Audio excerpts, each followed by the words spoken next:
Santiago Nieto es un personaje que ha venido creciendo con el paso de las semanas, el paso de los meses entre la opinión pública. Los pasos que él mismo ha dado en estas investigaciones han sido a veces un poco lentos, a veces un poco más veloces, pero el caso es que ya se han dado, pues hay un funcionario, exfuncionario que está fugado en el caso de Emilio Lozoya, otra más que está tras las rejas en el caso de Rosario Robles, otros tantos más que tienen cuentas congeladas.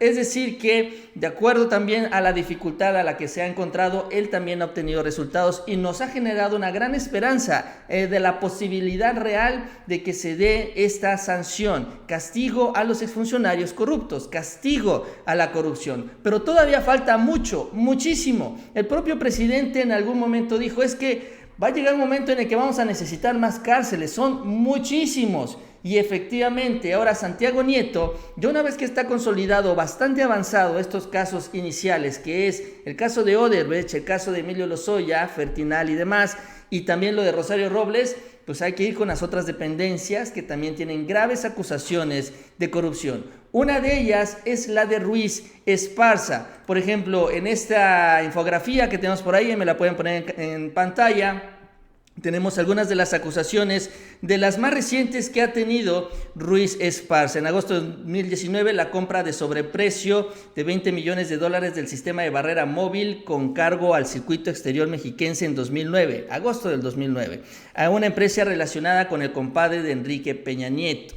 En noviembre del 2018 envió de subsidiaria de OHL México 1.4 millones de euros a Suiza para financiar una campaña electoral en España. También la ampliación a 30 años de la concesión de Amozoc Perote de OHL, una de las empresas favoritas, que tiene por cierto, su domicilio fiscal en donde Ruiz Esparza también tenía un departamento.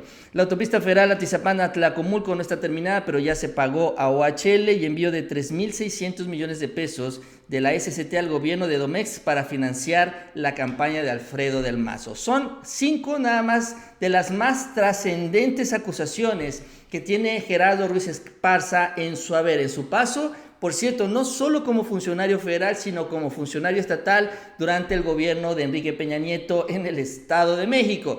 Hay mucho, y eso es de lo más grande, lo más significativo, lo más importante. Entonces, ante estas denuncias que todavía tienen un pendiente por ser atendidas, Santiago Nieto hizo una visita muy importante a esta dependencia. Habló con Javier Jiménez Espriu y después de la reunión puso lo siguiente a través de sus redes sociales. Dice Santiago Nieto: hoy acudí a la SCT para una reunión de trabajo con el secretario Jiménez Espriu. Analizamos casos de corrupción relacionados con el sector durante la administración pasada. La conclusión es que no dejaron piedra sin labrar. Por todos lados, dice Santiago Nieto, en cada rincón, en cada esquina, cada instante, cada operación, cada obra, cada licitación, tiene un acto de corrupción que estaría y debería ser investigado. Esa es la primera muestra, la primera reacción de Santiago Nieto en esta instancia, ante esta dependencia, y con un personaje que también es muy cercano.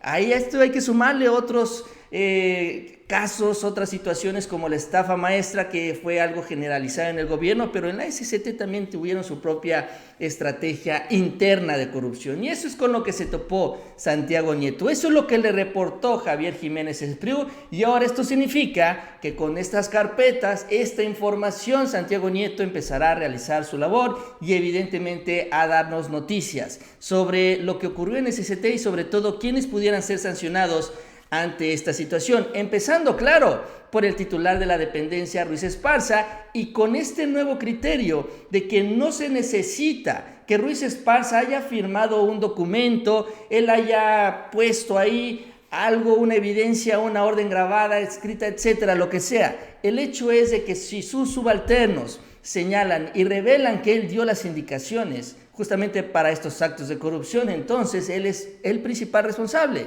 de estos actos de corrupción. Y así arranca este proceso en contra de Ruiz Esparza, que evidentemente será muy importante. Es un personaje que, por cierto, tiene un gran rechazo entre la opinión pública por todos los actos de corrupción que se registraron durante su administración, su paso por la SCT, donde costó también la vida de personas justamente por la corrupción.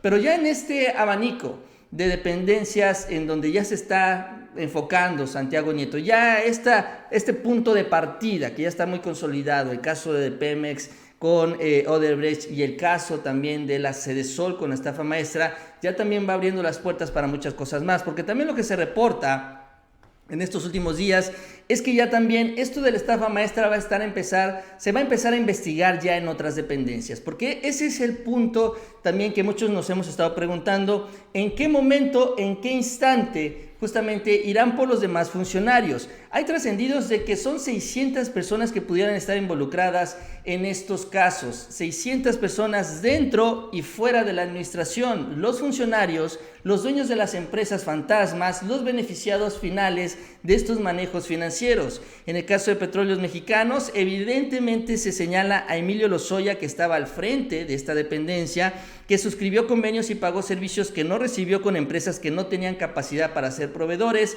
eran fantasmas e incluso estuvieron involucradas en fraudes como oceanografía. Entonces, también ya empiezan a irse hacia las otras dependencias. ¿Por qué? Porque también ya están investigando a las empresas y estas mismas empresas cobraban ahí en Sedatu, cobraban en Petróleos Mexicanos, cobraban en SCT y así se manejaban con todas estas universidades. Vaya, están encontrando ya con el hilito poder justificar las investigaciones ya en otras instancias del gobierno federal, no solo con Rosario Robles. En medio de todo esto hay una pregunta que no sé qué es lo que va o cómo se va a responder. Mi gran duda y mi gran pregunta es Alfredo del Mazo. Alfredo del Mazo, que estaba al frente también de Banobras, esta dependencia que soltó mucho dinero, no solo para la estafa maestra, sino también para otros negocios, que de alguna manera fue ya también absuelto por Santiago Nieto, señalando que no había investigaciones en contra del exgobernador, pero que ahí estaba también metido en todo esto. Entonces, ¿qué va a pasar? ¿Qué va a pasar con Alfredo del Mazo mientras se abre ya las investigaciones hacia la SCT, hacia Petróleos Mexicanos y hacia otras dependencias relacionadas con la estafa maestra?